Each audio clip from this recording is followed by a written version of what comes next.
last nail is being driven into the coffin of the American Republic. Where is your freedom? Is it buried in the earth? Tell me, is it growing? Or is it losing its worth? And where are your people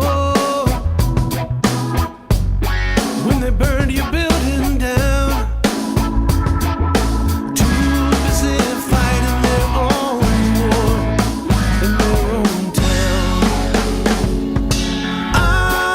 Unring the bell. It's time. It's time. Take back what we had.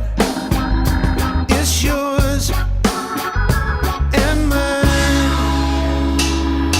Shadows of evil cast like giants on the wall. Do you even know how many people you appall?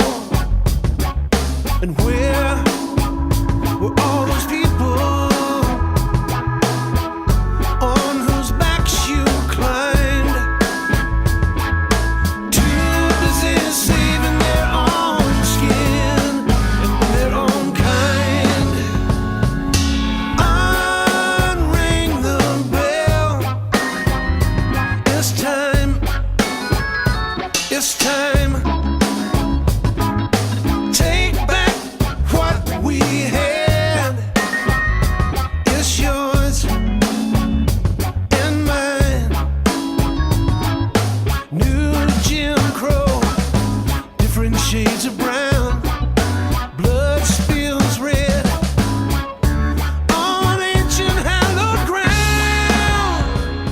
Thank you, Mr. Speaker. The last nail is being driven into the coffin of the American Republic, yet Congress remains in total denial as our liberties are rapidly fading before our eyes.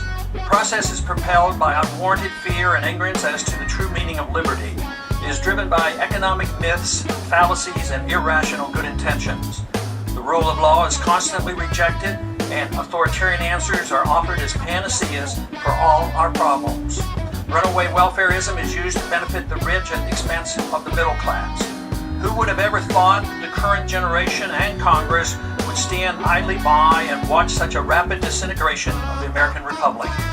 Characteristic of this epic event is the casual acceptance by the people and the political leaders of the unitary presidency, which is equivalent to granting dictatorial powers to the president.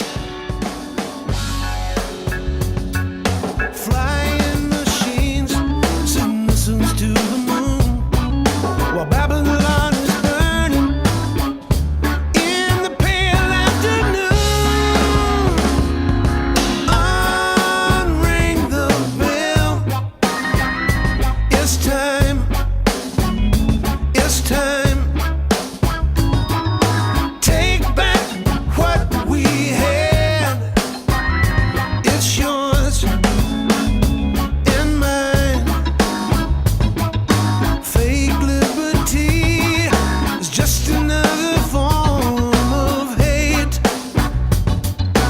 Unring the bell before it's too late. Our presidents can now, on their own, order assassinations, including American citizens, operate secret military tribunals, engage in torture, enforce indefinite imprisonments without due process, order searches and seizures without proper warrants, gutting the Fourth Amendment, ignore the 60-day rule for reporting to the Congress the nature of any military operation as required by the War Powers Resolution, continue the Patriot Act abuses without oversight, wage war at will, treat all Americans as suspected terrorists at airports with TSA groping and nude x-ray.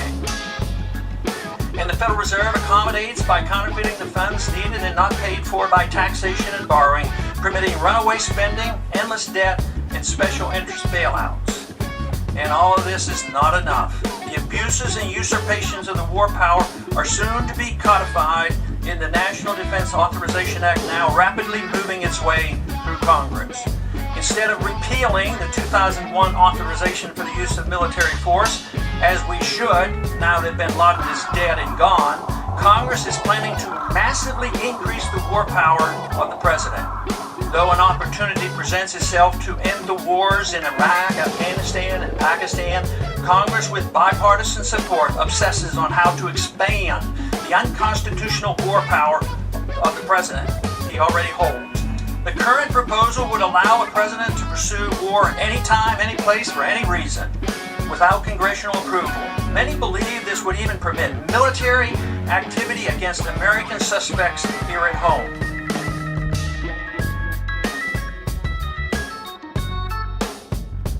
The three major reasons for our constitutional conventions were to guarantee free trade and travel among the states, make gold and silver legal tender, and abolish paper money, and strictly limit the executive branch's authority to pursue war without congressional approval.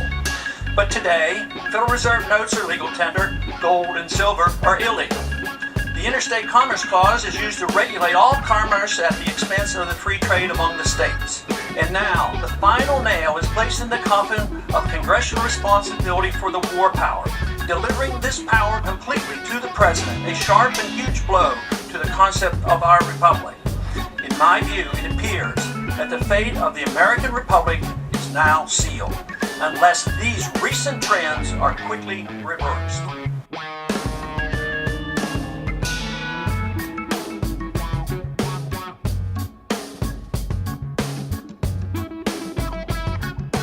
The saddest part of this tragedy is that all of these horrible changes are being done in the name of patriotism and protecting freedom.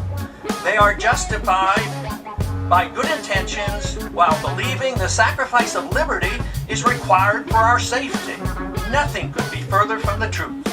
More sadly is the conviction that our enemies are driven to attack us for our freedoms and prosperity, and not because of our deeply flawed foreign policy that has generated justifiable grievances and has inspired the radical violence against us.